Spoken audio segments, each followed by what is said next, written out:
Good morning student. सभी बच्चों का स्वागत है।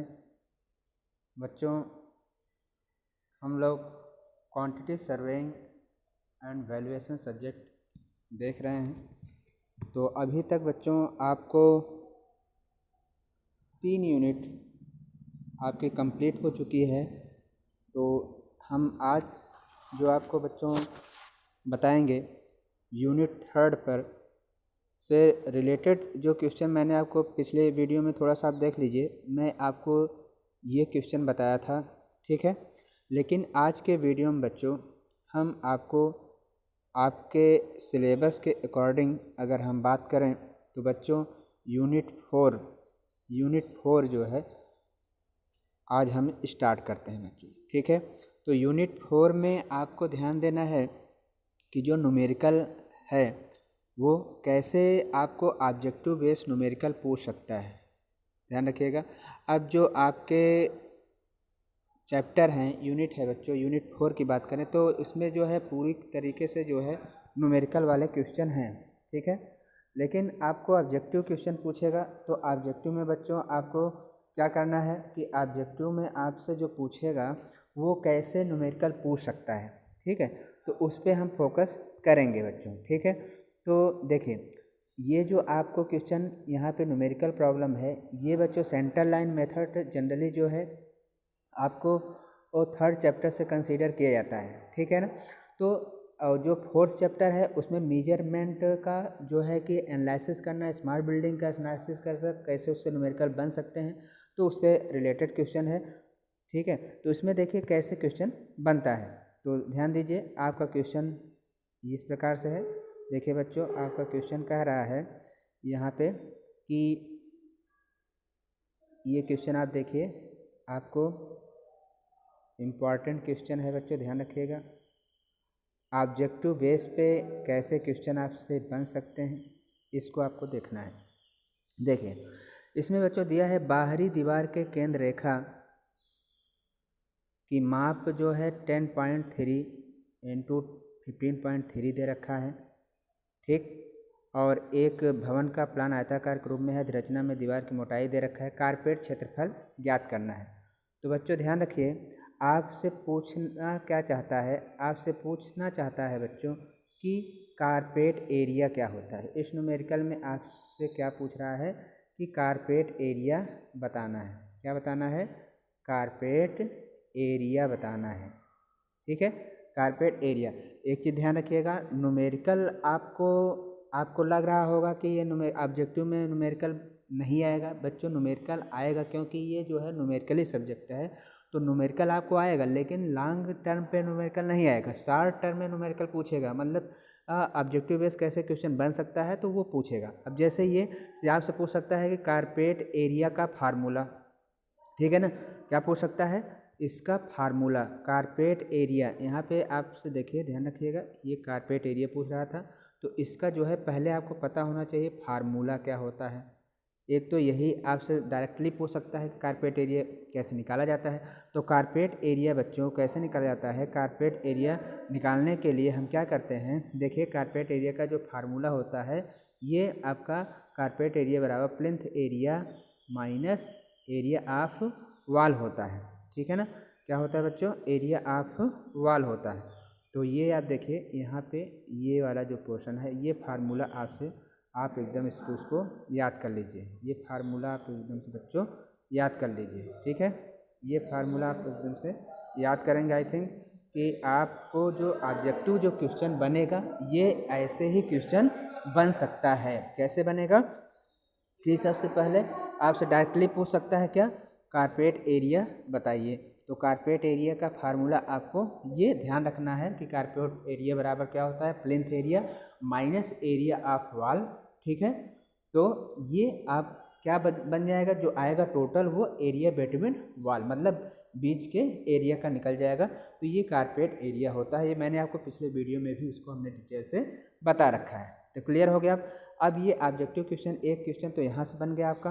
दूसरा क्वेश्चन देखिए आप कैसे निकालते हैं, इस क्वेश्चन पे देखते हैं।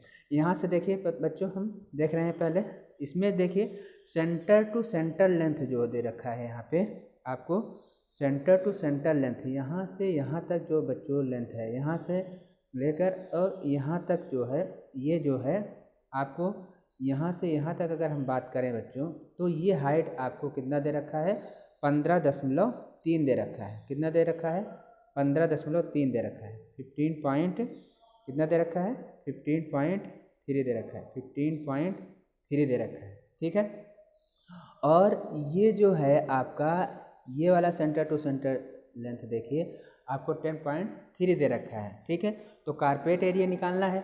अब हम क्या कर हमें क्या करना है, प्लेंथ एरिया निकालना है। तो प्लेंथ एरिया में से एरिया ऑफ वॉल निकाल देंगे, तो अर्थात हमें अंदर से अंदर के दीवार की चाहिए। तो अंदर से अंदर की दीवार की आप कैसे निकालोगे बच्चों, देखिए अंदर से अंदर आपको निकालना है, तो आप कैसे निकालोगे, जैसे देखिए ये बच्चों क्या है आपका, ये है, ठीक है, ये आपका कुछ इस प्रकार से है। ठीक है, ठीक, अब यहाँ से हमें अंदर से अंदर लेना है, मतलब बच्चों हमें कहाँ से लेना है, अंदर से अंदर लेना है, इसका अंदर अंदर लेना है। अब यही चीज़ यहाँ पे दिखाया गया है, मतलब ये अगर हम अंदर से अंदर लेंगे, यहाँ पे देखिए अंदर से अंदर लेंगे, तो ये बच्चों क्या हो जाएगा, क्योंकि टोटल आपका अगर है बच्चों, यहाँ पे टोटल है कितना, 15.3 है। ठीक है, ये सेंटर टू सेंटर है, ये क्या है, सेंटर टू सेंटर है, माइनस हम क्या कर देंगे, 0.15 इधर से, 0.15 इधर से कर देंगे। तो ये अगर हम माइनस कर देते हैं तो बच्चों ये क्या बचेगा, आपका क्या बचेगा, ये बच जाएगा 15 बच जाएगा। ठीक है, तो 15 ये आपका एरिया हो जाएगा, समझ में आ रहा है।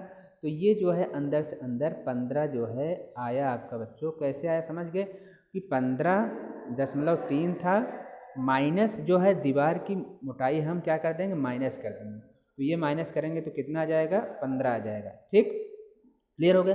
तो इसी प्रकार से बच्चों हमें क्या करना है, 10.3 जो है उसमें से माइनस वाल की मोटाई हम घटा देंगे, सेंटर टू सेंटर लेंथ लेंगे 0.15 इधर से, 0.15 इधर से लेंगे, तो ये आ जाएगा कितना, 10 आ जाएगा। ठीक है, अब आपको क्या निकालना है, कारपेट एरिया निकालना है। तो कारपेट एरिया बराबर क्या हो जाएगा, टोटल एरिया अंदर से अंदर मतलब 10 और 15। ठीक है, 15 इंटू 10 कितना हो जाएगा बच्चों, 150 मीटर स्क्वायर हो जाएगा। तो ये बच्चों आपका क्या हो जाएगा, कारपेट एरिया आ जाएगा।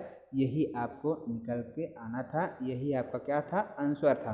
तो यहाँ से ऑब्जेक्टिव जो क्वेश्चन है कैसे बनेगा, मैंने आपको इसलिए आपको फोकस कर रहा हूँ बच्चों कि यहाँ से जो है ऑब्जेक्टिव क्वेश्चन बन सकता है डायरेक्टली, जो है न्यूमेरिकल बेस पे कैसे बनता है, बहुत ही सिंपल है। आपको न्यूमेरिकल आप पढ़ेंगे तो उसमें लगेगा कि आपको बहुत ज़्यादा बड़ा है, लेकिन उससे आपको घबराने की जरूरत नहीं है, क्योंकि वो जो है 2 से 3 लाइन में ही आपको निकाल लेंगे बच्चों, ध्यान रखिएगा। तो ऐसे क्वेश्चन जो है आपसे पूछ सकते हैं। क्लियर हो गया बच्चों, तो आप इस प्रकार से क्या निकाल लेंगे, कारपेट एरिया निकाल सकते हैं। यहाँ तक समझ में आ गया होगा, आई थिंक सभी बच्चों को समझ में आ गया होगा।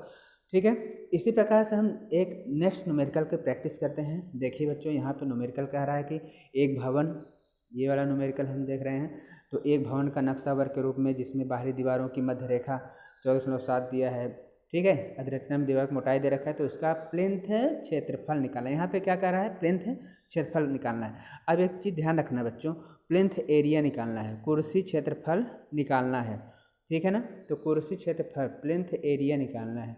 तो प्लेंथ एरिया कैसे निकालते हैं, ठीक है, प्लेंथ एरिया कैसे निकालें, पहले हम बच्चों देखिए यहाँ पे सेंटर टू सेंटर लेंथ आप देखिए यहाँ पे 14.7 मध्य रेखा की लंबाई दे रखा है।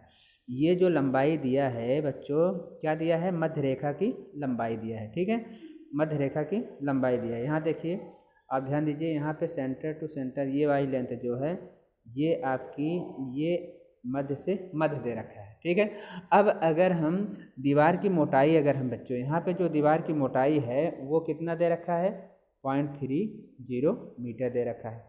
ठीक है, अब हम इसको अगर इंक्लूड करें, टोटल अगर इंक्लूड करें बच्चों तो क्या हो जाएगा, टोटल इंक्लूड करें तो क्या हो जाएगा, 14.7 प्लस 0.30 हो जाएगा, अर्थात कितना हो जाएगा, 15 हो जाएगा, 15 मीटर और बाई 15 मीटर का। ठीक है, तो अब प्लेंथ एरिया क्या होता है, प्लेंथ एरिया मतलब प्लेंथ एरिया बराबर क्या होता है बच्चों, मैंने क्या बताया था, प्लेंथ एरिया बराबर क्या निकल के आ जाएगा, प्लेंथ एरिया बराबर निकल के आ जाएगा क्या, लंबाई इंटू चौड़ाई, मकान की लंबाई इंटू चौड़ाई जितनी होगी। ठीक है, तो आपको निकल के क्या आ जाएगा, 15 बाई 15 में करेंगे आप, क्या हो जाएगा, 225 15 में 225 मीटर स्क्वायर। ठीक है, तो यही आपका जो है यहाँ पे देखिए आप आंसर आपका ये दे रखा है बच्चों, ये आपका आंसर यहाँ पे देखिए आपका आंसर दे रखा है, यहाँ से निकल के ये वाला आंसर आपको 225 मीटर स्क्वायर आ रहा है। क्लियर हो गया होगा बच्चों? ठीक है, तो ध्यान रखिएगा न्यूमेरिकल क्वेश्चन कैसे आपको निकल सकता है, कैसे आपको बन सकता है। एक तो बच्चों क्या ऑब्जेक्टिव बेस पे आपको क्वेश्चन जो आपके पेपर होने वाले हैं उसमें कैसे न्यूमेरिकल आपको बनता है, तो इस प्रकार से न्यूमेरिकल आपको वन लाइनर में वन लाइन पे 1, 2 से 3 लाइन के अंदर जो है आप न्यूमेरिकल को सॉल्व कर सकते हैं। तो ध्यान रखिएगा, इसमें जो है आपसे ध्यान रखिएगा, जैसे मैं आपसे कह रहा हूँ बच्चों कि आपको ध्यान क्या रखना है कि प्लेन्थ एरिया का फार्मूला, ठीक है, कैसे निकलता है, होता क्या है, इस पे बेस क्वेश्चन। कारपेट एरिया क्या होता है, डायरेक्टली इस पे फार्मूला पे क्वेश्चन। तो इनका फार्मूला आपको पता होना चाहिए, कैसे निकलते हैं, क्या होता है, और इस पे न्यूमेरिकल जो है आपसे पूछते हैं। तो ध्यान रखिएगा, ऐसे ही न्यूमेरिकल बच्चों आपसे पूछा जाएगा। तो आई थिंक आप लोग अच्छे तरीके से समझ गए होंगे बच्चों। तो ध्यान रखिएगा, हम नेक्स्ट वीडियो में हम और आगे चर्चा करेंगे। तो सभी लोग एकदम क्लियर हो जाइए कि यूनिट जो है 4 ये आपका बच्चों चल रहा है। यूनिट 4 में जो है आपका न्यूमेरिकल पोर्शन से जो भी क्वेश्चन बन सकते हैं उसी बेस पे जो है ऑब्जेक्टिव बेस पे हम आपको चर्चा कर रहे हैं। नेक्स्ट वीडियो में हम इस पे आगे चर्चा करते हैं।